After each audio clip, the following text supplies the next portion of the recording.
நிலைமை, ஒரு வெட்டாந்தரையான ஒரு நிலைமை, ஒரு வனாந்திரத்தை போல வாழ்க்கையை ஆரம்பிக்கிறாரு. வனாந்திரத்தை போல ஆரம்பிக்கிறாரு. நீங்க கேட்கிறீங்க கர்த்தரிடத்துல, ஆண்டவரே நீ சொன்ன காரியத்தை அல்லவா நான் செய்தேன், நீ சொன்ன காரியத்தை அல்லவா செய்தேன், இன்னும் என்னுடைய வாழ்க்கை உயர்த்தப்படவில்லையே.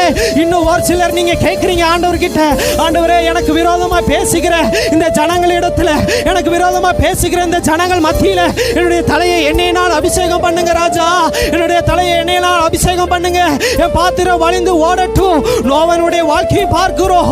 அவர் ஒரு சில நேரத்தில் அவர் ஜெபம் பண்ணி இருப்பார். அவரை பார்த்து பரியாசம் பண்ணுகிற ஜனங்களை நோக்கி, ஆண்டவரே பரியாசம் பண்ணுகிற ஜனத்திற்கு முன்பாக என் தலையை உயர்த்துங்க ஆண்டவரே, உயர்த்துங்க ஆண்டவரேன்னு அவர் ஒரு விஷயம் கேட்டு இருக்கலாம்.